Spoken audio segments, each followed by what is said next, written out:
Today we have a retired managing director for Morgan Stanley's Firm Risk Division, Miss Julia Kubis. Thank you so much for joining me in this interview today. My pleasure, Ethan. Good morning. Good morning. The first question is, what do you do in your job specifically as a managing director? Sure.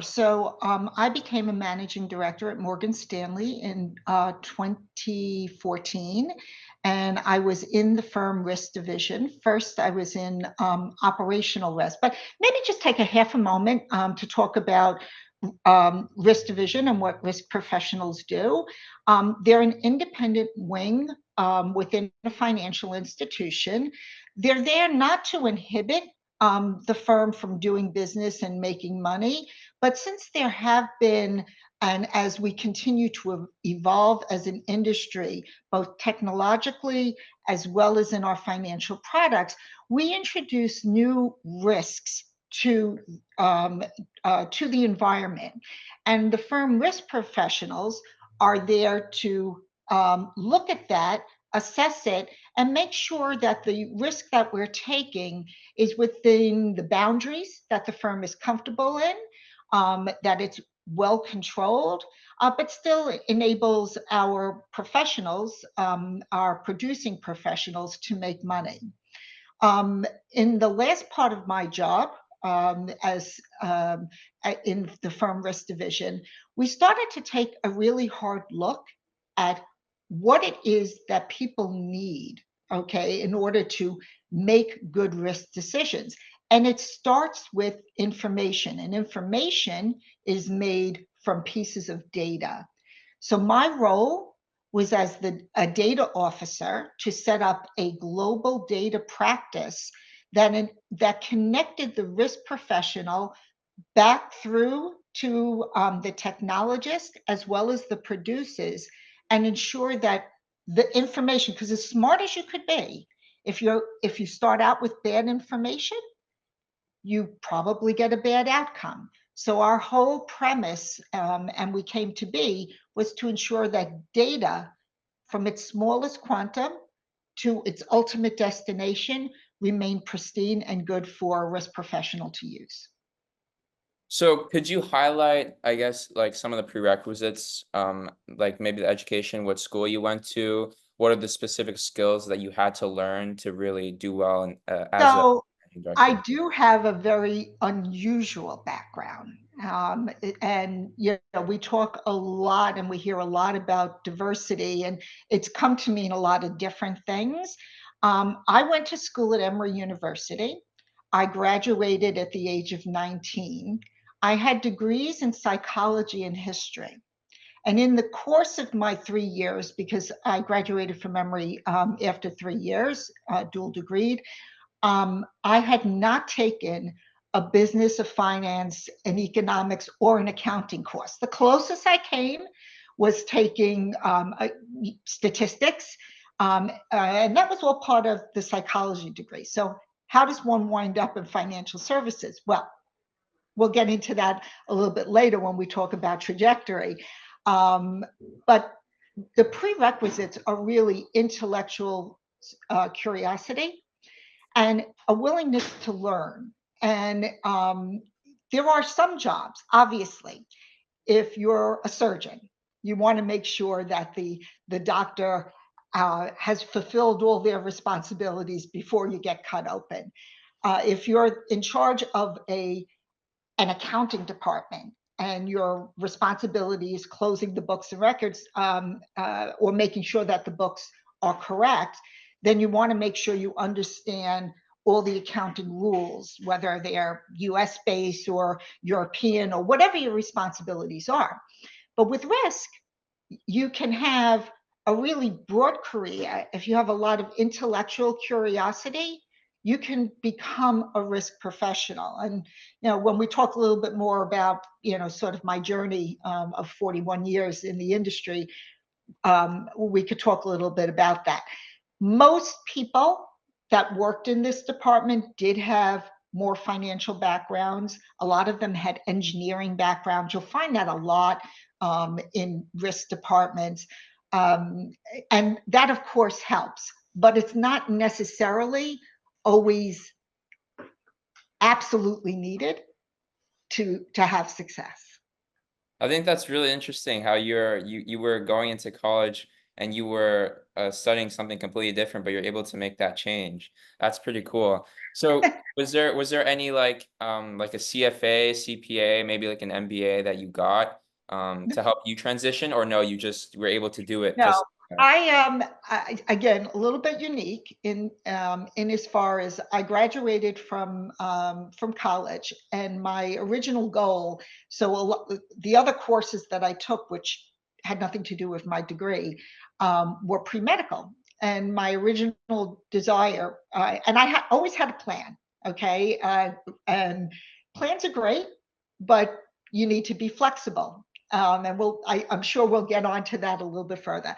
But the bottom line is, I decided when I graduated that I didn't necessarily want to pursue medicine, at least not right then and there. And I had some student loans to pay off. So I started, as they proverbially say, knocking on doors and waiting for one to open. Career started in a very, very lowly place, but we'll talk a little bit more about, I'm sure, what it takes to succeed in this environment, both then and now. so yeah, I mean, I guess we're talking about it right now, but now I'll ask the question, like, what was your career trajectory, starting off from college, because we already talked about it, all the way until now? Sure. So I did begin, as I said, very, very lowly. It was a more clerical type position, and it was a little disheartening coming with really heavy duty educational background. I mean, starting Emory just shy of my 17th birthday. Just going to mute this phone so it doesn't annoy us anymore. But I did decide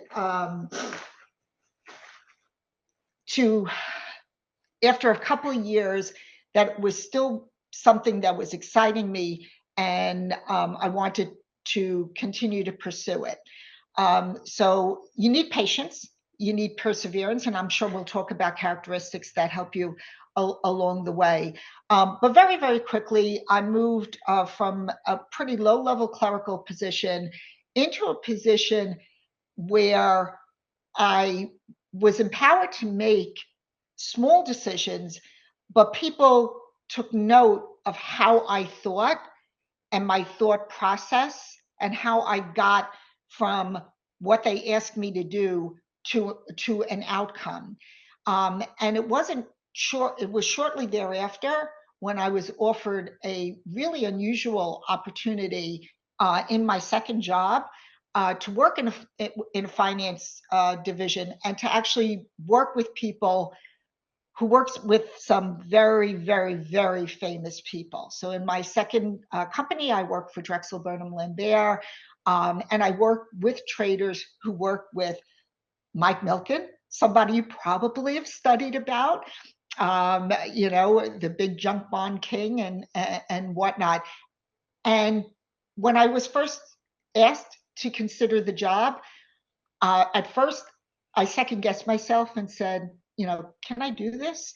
But one of the things, and I'm sure we'll get to it, and I don't want to supersede sort of questions that might follow, but if one very big key to success is if someone notices something in you and they give you an opportunity, have confidence in yourself. Don't say why me, say why not, and give it a shot.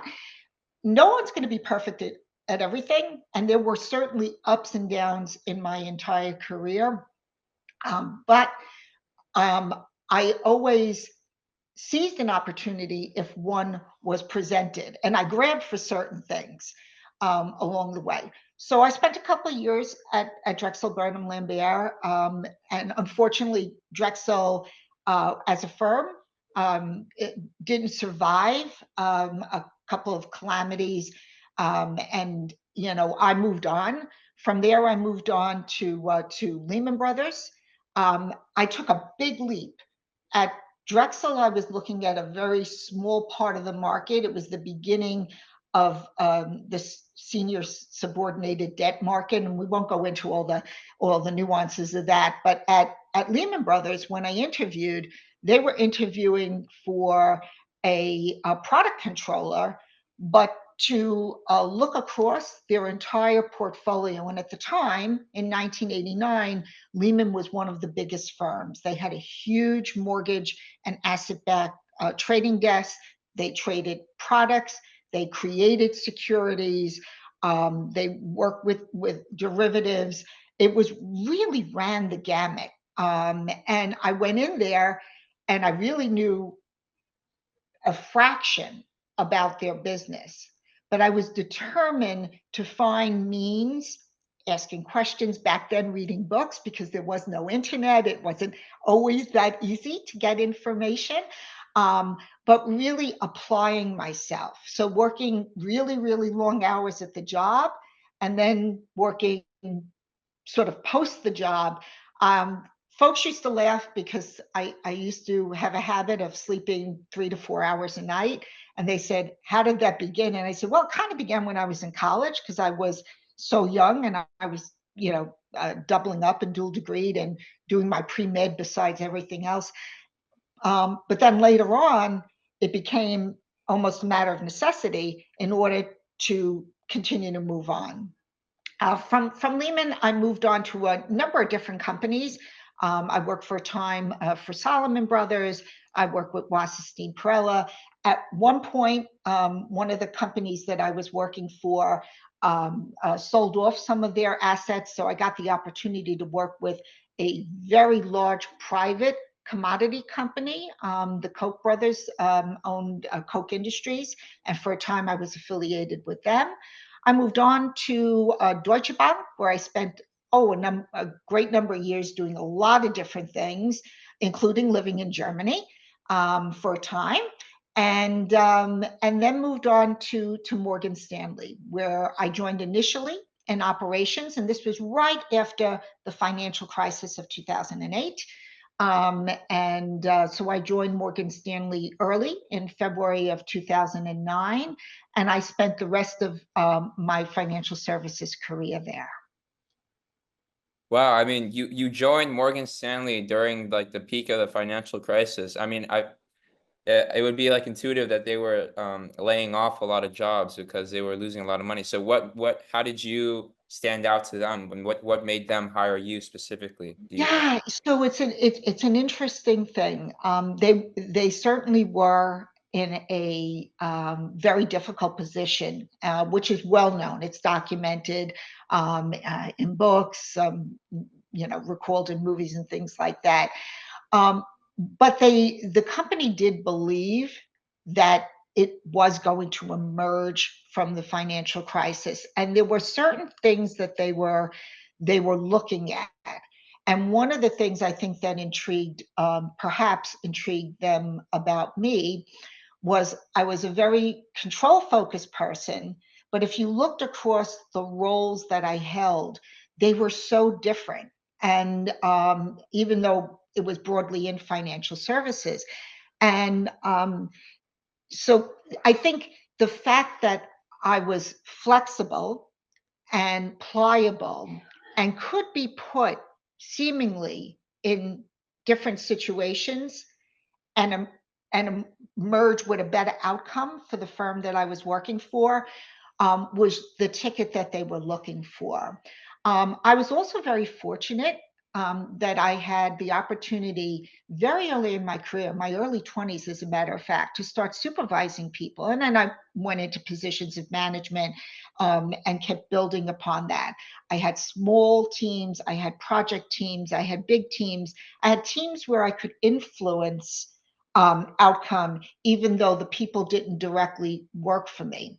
And again, that flexibility, that ability to work across different groups, get people who think differently, who may have different backgrounds, who may want different outcomes, to come together to the best outcome for that issue in that firm at that time, I think was what they were looking for.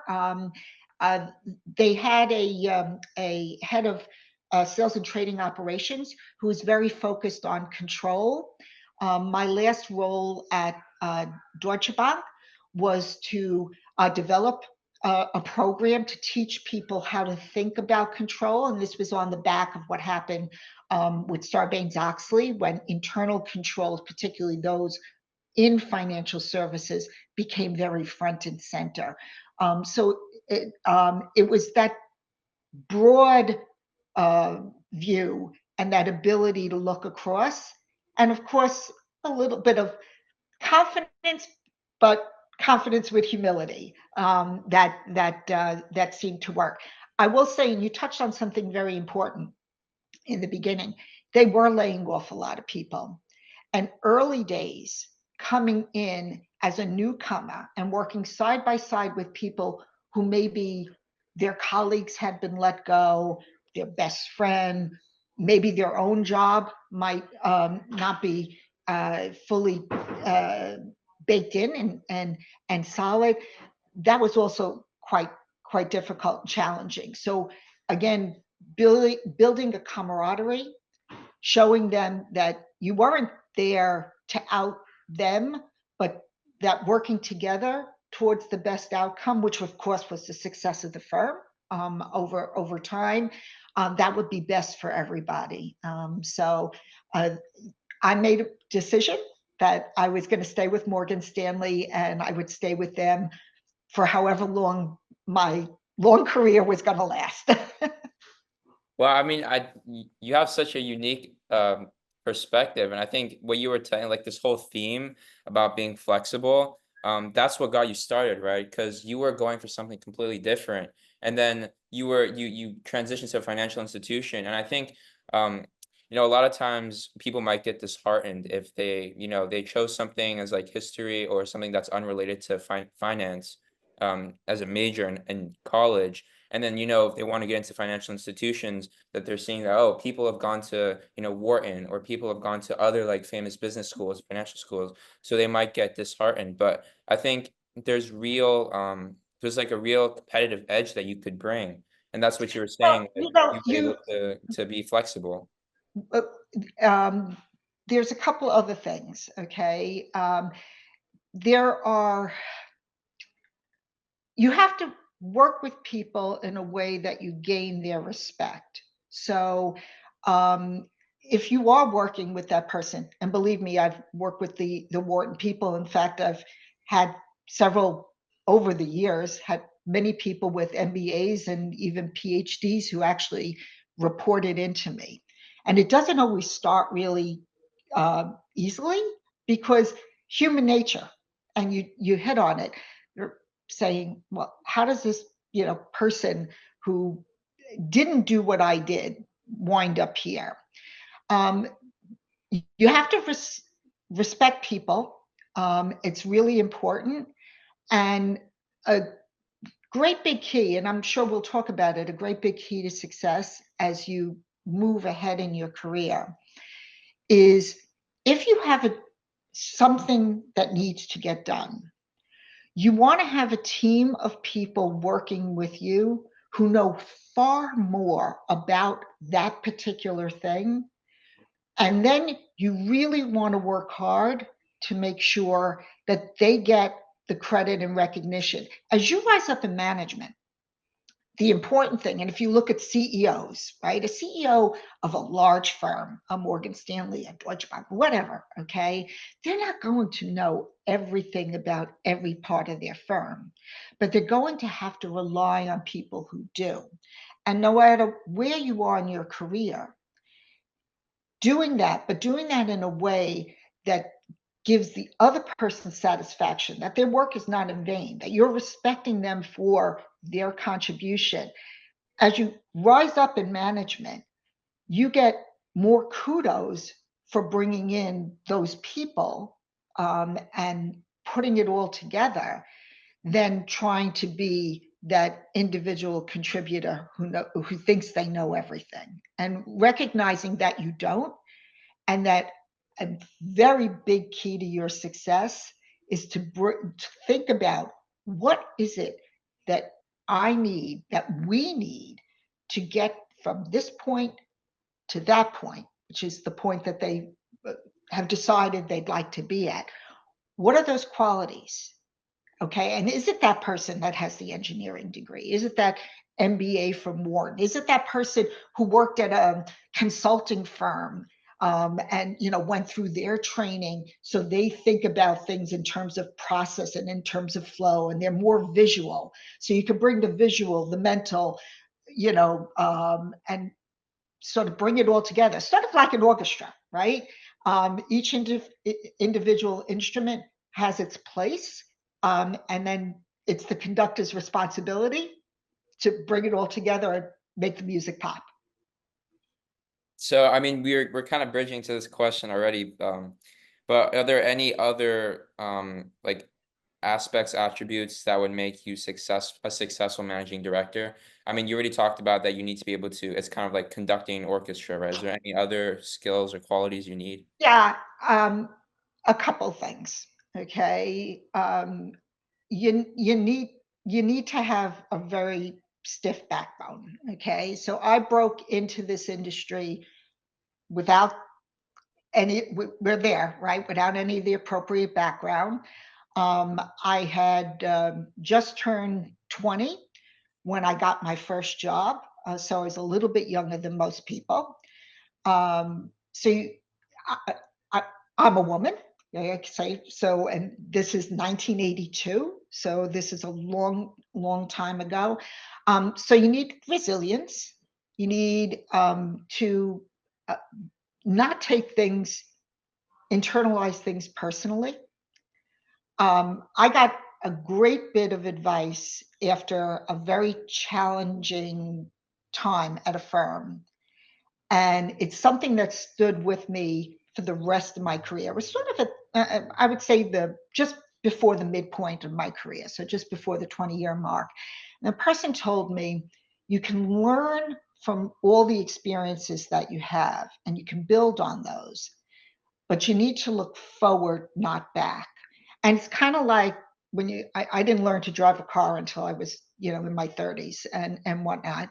Um, but if you have ever gotten behind the wheel of a car, a go-kart, whatever, okay, even a bicycle, you need to be cognizant there's stuff happening behind you, but you have to keep your eye on the road, or else you're not going to get from point A to point B, or you're going to get in an accident or whatever.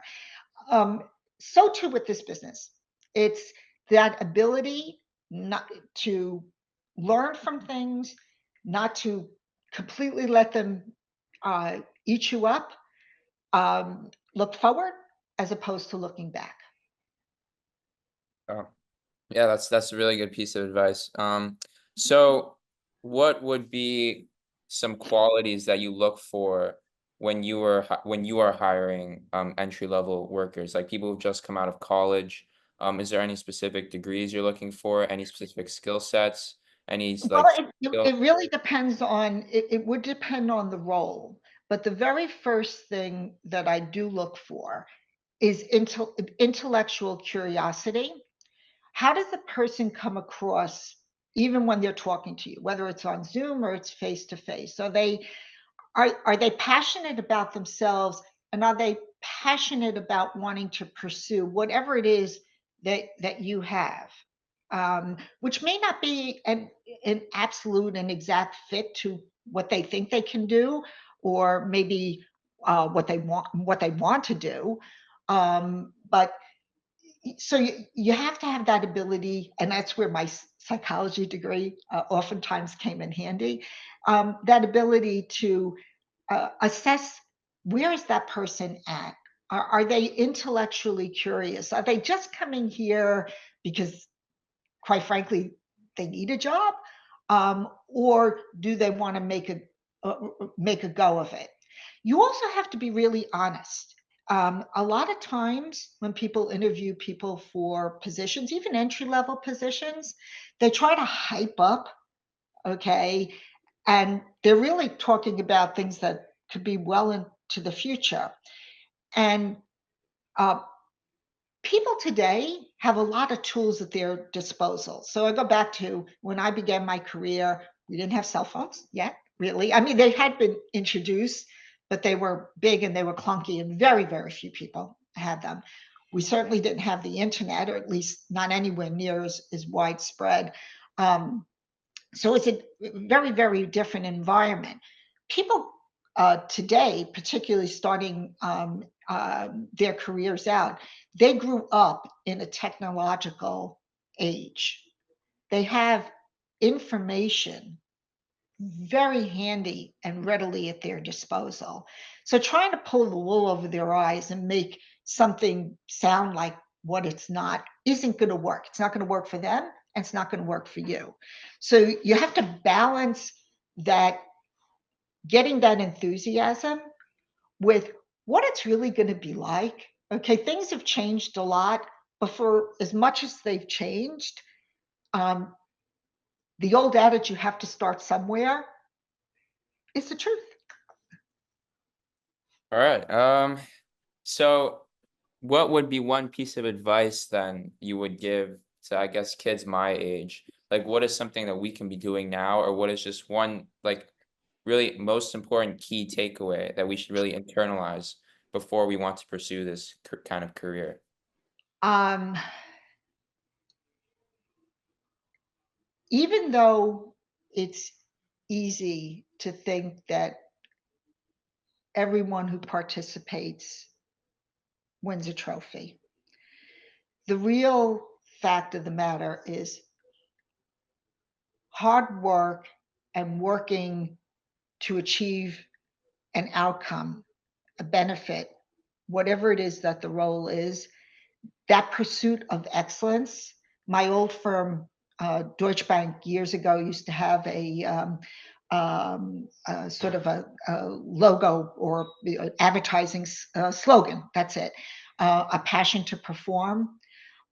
I still think that that is very, very key. Um, and I think somebody starting in should use all the information, everything that they have at their disposal, but they should be passionate about being the best that they can be, both themselves, and then, usually speaking, because no one is really an island, everyone works on a team, working to instill that in the rest of the team, because it elevates the entire group and usually leads to the best outcome. So, I guess looking back retrospectively, is there anything that you really thought you would like to change going Mhm. back? Yeah. Or is it, I mean, it's perfectly fine because even though we might have setbacks in your career, that it's a learning moment, right? So you might not necessarily not want that to happen. But is there Yeah, anything you no, there is like actually to change? there's a couple of things. Uh, and I think one of the most important of these, I think early on in my career, I was very much focused, and I was maybe too much of an individual contributor.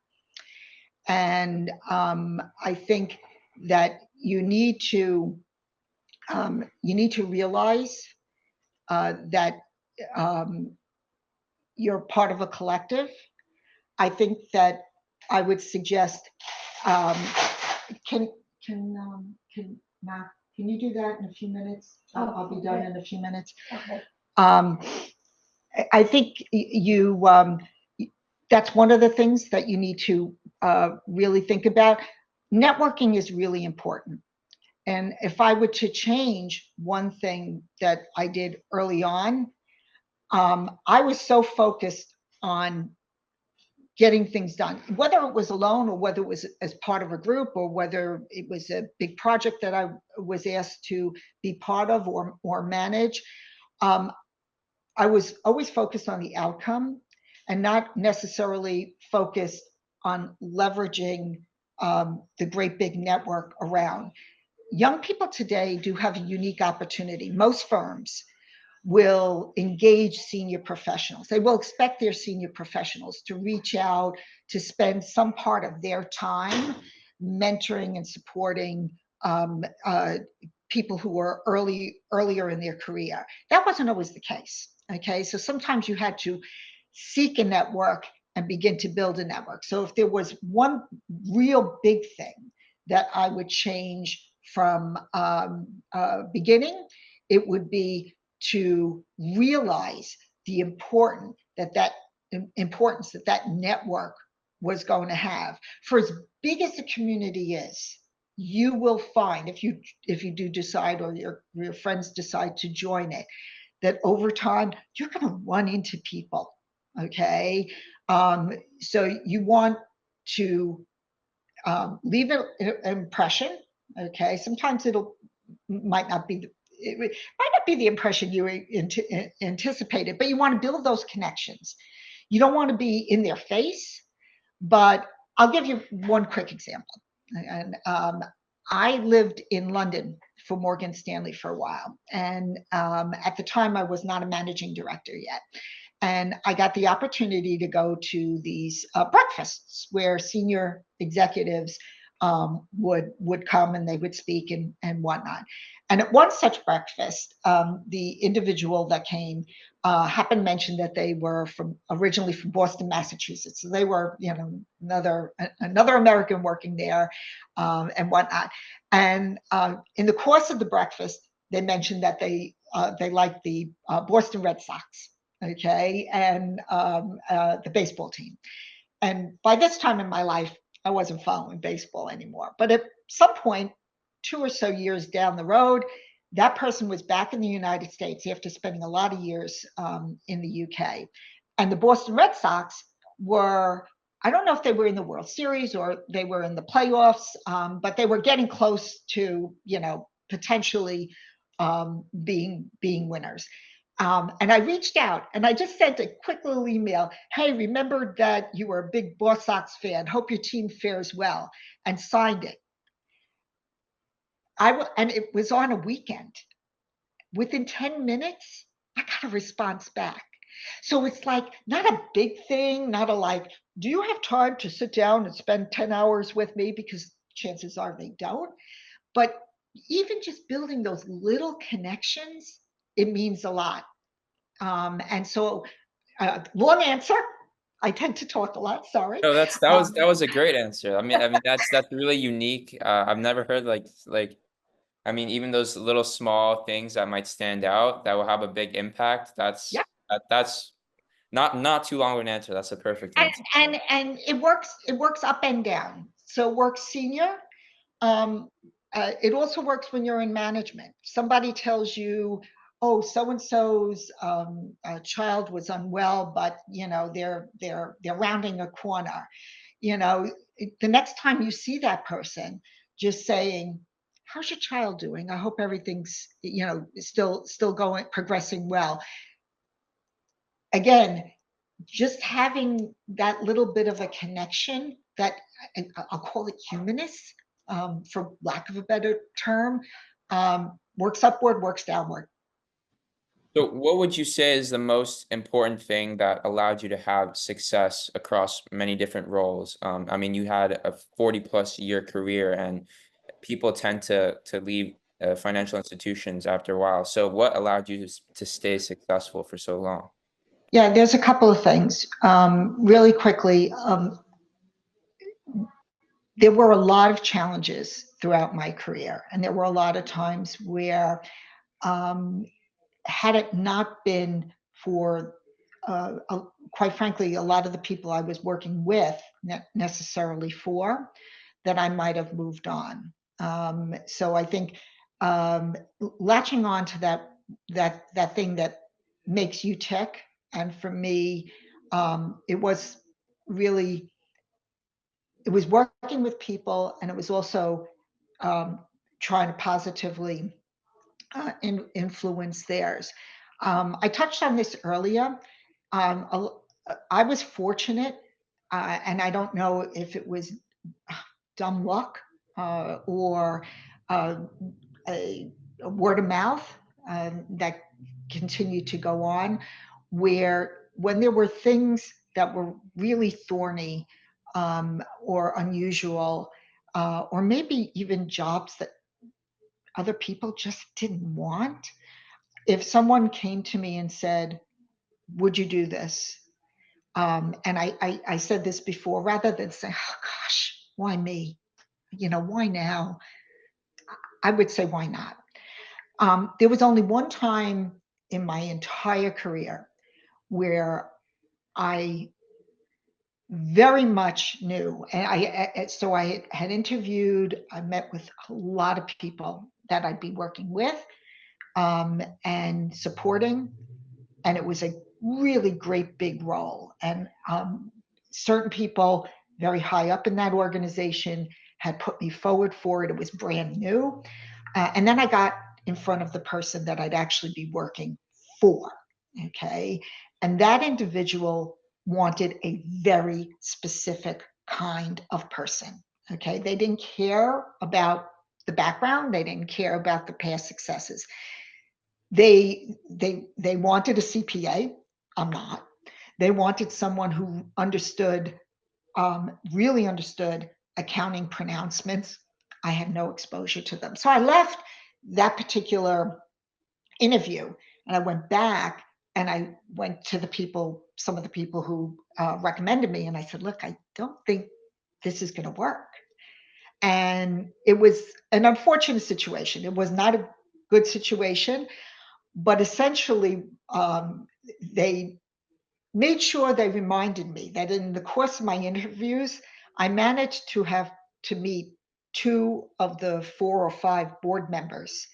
And both of those board members actually really were very happy with me taking on this role, and that walking away from it at that point would likely not be a good thing for my career right then and there. Um, it's a double-edged sword. If we talked a little bit about regrets. One major regret not focusing on building the network earlier. Probably the second half of my career when it would have been more helpful to think about ways outside of the box to build it earlier in the career. Um, this is a double-edged sword, but you can't, again, you can only look forward, not back. So I took the role. It did not work out very well for me. I'll admit it was one of the few times in my life where I felt that I really couldn't achieve the desired outcome. It is what it is. So sometimes you will find that difficult situation. It's hard to say, would the best thing have been to just really move forward? It did set me back. The role should have been one that led me at that firm to become a managing director. And for people starting out, usually in financial institutions, that's the top corporate title before the C-suite. And they usually develop different titles around those folks. But it was 11 long years in a different firm before it finally happened for me. So it was a bitter pill, but again, you look forward, not back. And Right. I Yeah. lasted longer than most of them anyway. Yeah. So I guess one final question is what was your morning routine as a managing director? Well, I should say, in all the jobs that I had, even jobs where there was some kind of cadence to what you needed to do. So when you're, working in a team that does a profit and loss statement, essentially you're going in there every day, you're checking positions, you're making corrections, you're coming up with, estimates, you're going back and forth with the traders and things like that. So there's some kind of a rhythm. Towards the end of my career, it was balancing a certain amount of time every day, usually if I could, and this became harder and harder as you rise up, no more than 50% of any given day spent in meetings. Okay. You need time to think, you need time to interact with people. So I set a boundary of 50 to 60%, where beyond that, either I would say no, or I would look across and I'd say, I don't need to really be here. This person can handle that, or that person, and empower them to be my proxy. So that's a chunk. Um, I always made time for people. So the officers who work for me here and abroad, again, finding time in the week, a little bit each day with different people. Um, you are expected to do more than just your job as you progress in your career. I had the good fortune while I was working at Morgan Stanley to lead one of their employee networks, the one for disability. People get very passionate about disabilities and ensuring that people are treated fairly and have opportunity and whatnot. And disabilities, as we know, very broad. So taking the time to interact with people who wanted to reach out and talk to me about things like that. So again, it was thinking about what is my day. I want to spend part of my day in critical meetings. I want to spend part of my day understanding the landscape of all the things that my teams are doing. Are there problems? Do they need my guidance on something? I need to, usually speaking, we did a lot of work, can't help it, with financial services, with regulators. So spending time on where are we with whatever it is that du jour part of the day, and then of course, staying on top of emails. Again, not dropping everything every time you hear the ping, but ensuring that things don't get lost proverbially in the inbox, that you stay engaged. So that would be a typical day. Expect the unexpected, because no day was ever the same. I'm happy to say, over the years, but there was a rhythm, and that was sort of the way I compartmentalized it in my head. So, as a managing director, how often would you say you were working on the weekends or working after hours? And I guess what would like be amount of hours per week would you say? I mean, I know that it fluctuates a lot because you need to get the work done, but if Yeah, there's like any specific like number you could put to it, what would yeah. So um, let me answer this um, uh, honestly, but also can put a little context. If I look at the early part of my career, no internet, no ability to do what we're doing now. Okay, have Zoom meetings and whatnot. The technology just wasn't there. Okay, so early in the career, you either were there, you were present, no matter what it took. It was very common early days, first, second, third job that I had. So first 10 years of my career, to work most weekends, to especially if I was in more finance oriented positions, to work all nighters. Big project, you have a big deadline. You can't just rely on everybody else. You have to lead by example, and sometimes that's just being there. So uh, I'd say probably and again, having the kinds of roles that I had, I was probably 25 years into my career where a typical week was anywhere between 70 and 90 hours. And earlier in the career, it might have been more. Um, there became a tipping point the last part of my career. I don't want to say I slacked off, but physically, I basically said, I'm capping this. We have the technology now. If my bosses wanted to do something with our Asian teams, I'd say, great. I'll do it at 2 a.m. because I can be up at 2 a.m., but I'm not being in the office anymore at midnight. And so it was kind of a balance. I know we spend a lot of time, and I won't lie, talking about work life. Technology has helped us get to a point where you can do that. So I had to contextualize the beginning when if you weren't there, it just didn't get done. But now I think people need to do what they think is right, but if you really want to succeed, um, it's going to take effort. And sometimes that's eating into your personal time. And firms are great about now allowing balance much more than they did before, but you can't kind of expect to have retail store hours if you want to have a career in this industry. And that's not putting anything against people who work in retail stores. That's fine, but it's just different.